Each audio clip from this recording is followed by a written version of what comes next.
വെളിപാടിൻ്റെ പുസ്തകത്തിൽ നിന്നുള്ള വായന 21 അധ്യായം 1 മുതൽ 7 വരെയുള്ള തിരുവചനങ്ങൾ. ഒരു പുതിയ ആകാശവും പുതിയ ഭൂമിയും ഞാൻ കണ്ടു.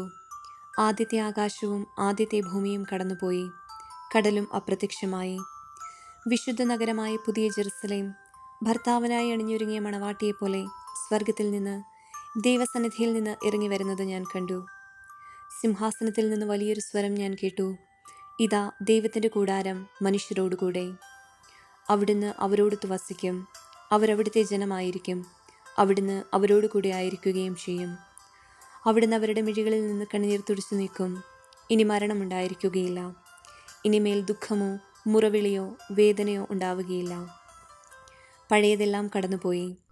സിംഹാസനത്തിലിരിക്കുന്നവൻ പറഞ്ഞു: ഇതാ, സകലവും ഞാൻ നവീകരിക്കുന്നു. അവൻ വീണ്ടും പറഞ്ഞു: എഴുതുക, ഈ വചനങ്ങൾ വിശ്വാസയോഗ്യവും സത്യവുമാണ്. പിന്നെ അവൻ എന്നോട് പറഞ്ഞു: സംഭവിച്ചു കഴിഞ്ഞു. ഞാൻ ആൽഫയും ഒമേഗയുമാണ്, ആദിയും അന്തവും. ദാഹിക്കുന്നവന് ജീവജലത്തിൻ്റെ ഉറവയിൽ നിന്ന് സൗജന്യമായി ഞാൻ കൊടുക്കും. വിജയം വരിക്കുന്നവന് ഇവയെല്ലാം അവകാശമായി ലഭിക്കും. ഞാൻ അവന് ദൈവവും അവൻ എനിക്ക് മകനുമായിരിക്കും. നമ്മുടെ കർത്താവായ മിശിഹായ്ക്ക് സ്തുതി.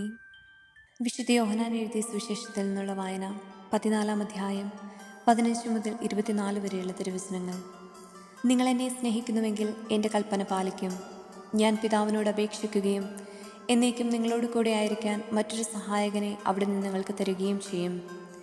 ഈ സത്യാത്മാവിനെ സ്വീകരിക്കാൻ ലോകത്തിന് സാധിക്കുകയില്ല, കാരണം അതവനെ കാണുകയോ അറിയുകയോ ചെയ്യുന്നില്ല. എന്നാൽ നിങ്ങൾ അവനെ അറിയുന്നു, കാരണം അവൻ നിങ്ങളോടൊത്ത് വസിക്കുന്നു, നിങ്ങളിലായിരിക്കുകയും ചെയ്യും. ഞാൻ നിങ്ങളെ അനാഥരായി വിടുകയില്ല. ഞാൻ നിങ്ങളുടെ അടുത്തേക്ക് വരും.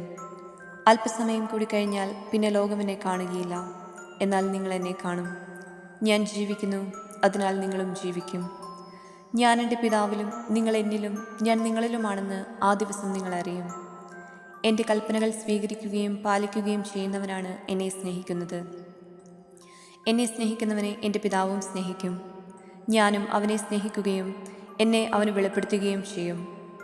യൂദാസ് അവനോട് പറഞ്ഞു: കർത്താവേ, നീ നിന്നെ ഞങ്ങൾക്ക് വെളിപ്പെടുത്താൻ പോകുന്നു, എന്നാൽ ലോകത്തിന് വെളിപ്പെടുത്തുകയില്ല എന്ന് പറഞ്ഞതെന്താണ്? യേശു പ്രതിവചിച്ചു: എന്നെ സ്നേഹിക്കുന്നവൻ എൻ്റെ വചനം പാലിക്കും. അപ്പോൾ എൻ്റെ പിതാവ് അവനെ സ്നേഹിക്കുകയും ഞങ്ങൾ അവൻ്റെ അടുത്ത് വന്ന് അവനിൽ വാസമുറപ്പിക്കുകയും ചെയ്യും. എന്നെ സ്നേഹിക്കാത്തവനോ എൻ്റെ വചനങ്ങൾ പാലിക്കുന്നില്ല.